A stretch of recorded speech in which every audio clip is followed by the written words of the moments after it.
ओम उमा महेश्वराय नमः। जय शिव शंभो। आप सभी को कजरी की हार्दिक शुभकामनाएं। आज सुनेंगे कजरी तीज की व्रत कथा और पूजा विधि। तो प्रेम से बोलिए उमा महेश्वराय नमः। भादो मास की शुरुआत हो चुकी है। इस बार कजरी तीज 22 अगस्त 2024 दिन गुरुवार को तृतीया तिथि पड़ रही है।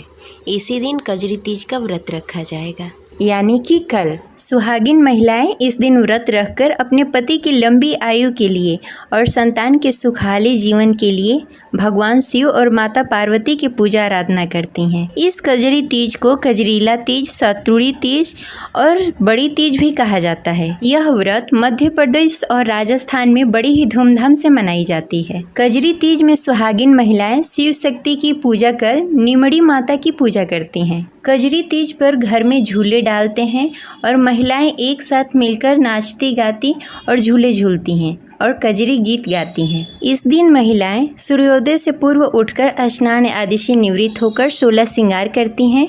16 श्रृंगार करने के उपरांत व्रत का संकल्प लें और प्रदोष काल में पूजा आरंभ करें। सबसे पहले शुभ मुहूर्त में पूजन से पहले मिट्टी या गोबर से दीवार के सहारे एक तालाब जैसी आकृति बनाएं। उसके पास नीम की टहनी को रोक दें। इसके बाद पूजा की चौकी पर शिवजी और माता पार्वती की प्रतिमा रखें। फिर सत्तू का भोग लगाएं और निमड़ी माता की पूजा करें। उन्हें चुनरी ओढ़ाएं। निमड़ी माता के पीछे दीवार पर मेहंदी, रोली और काजल से 13 बिंदियां अंगुली से लगाएं। इसके बाद तालाब में दूध और गंगाजल डालें। उसकी परछाई में ककड़ी, नींबू, नीम की डाली, नाक के नथ और अपने श्रृंगार के सामान की परछाई देखें। इसके बाद कजरी तीज कथा पढ़े या सुने। कथा सुननी जरूरी होती है क्योंकि कथा के बिना व्रत अधूरा माना जाता है। इसके बाद रात के समय चंद्रमा निकलने पर चंद्रमा को अर्घ दें और पूजा संपन्न करें। चलिए सुनते हैं कजरी व्रत कथा।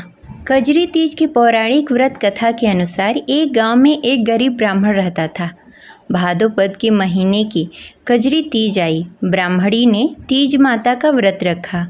ब्राह्मण से कहा, आज मैंने तीज माता का व्रत रखा है, कहीं से चने का सत्तू लेकर आओ। ब्राह्मण बोला, सत्तू कहाँ से लेकर आऊँ?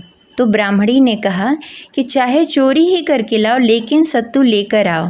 रात का समय था। ब्राह्मण घर से निकला और साहूकार की दुकान में घुस गया। उसने वहाँ पर चने की दाल ली, शक्कर लिया, शक्कर लेकर 1.25 किलो सत्तू बना लिया और जाने लगा। आवाज़ सुनकर दुकान के नौकर जाग गए और चोर चोर चिल्लाने लगे। साहूकार आया और ब्राह्मण को पकड़ लिया। ब्राह्मण से बोला कि तुमने क्या चुराया है? ब्राह्मण बोला कि मैंने चोरी नहीं की, मैं एक गरीब ब्राह्मण हूँ। मेरी पत्नी का आज तीज माता का व्रत है, इसलिए मैं 1.25 किलो सत्तू बनाकर ले जा रहा था। साहूकार ने उसकी तलाशी ली। ब्राह्मण के पास सत्तू के अलावा कुछ नहीं मिला। चांद निकलने वाला था। ब्राह्मणी इंतजार कर रही थी। साहूकार ने कहा कि आज से तुम्हारी पत्नी को मैं अपनी धर्म बहन मानता हूँ। उसने ब्राह्मण को सत्तू, गहने, रुपए, मेहंदी, लच्छा और बहुत सारा धन देकर ठाठ से विदाई किया। सबने मिलकर कजरी माता की पूजा की। जिस तरह ब्राह्मण के दिन फिरे वैसे ही सबके दिन फिरे। कजरी माता की कृपा सब पर हो।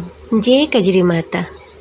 ये कथा आपको कैसी लगी? आशा करते हैं आपको अच्छी लगी होगी। तो इस वीडियो को लाइक करके कमेंट बॉक्स में ओम नमः शिवाय, जय गौरी शंकर अवश्य लिखें।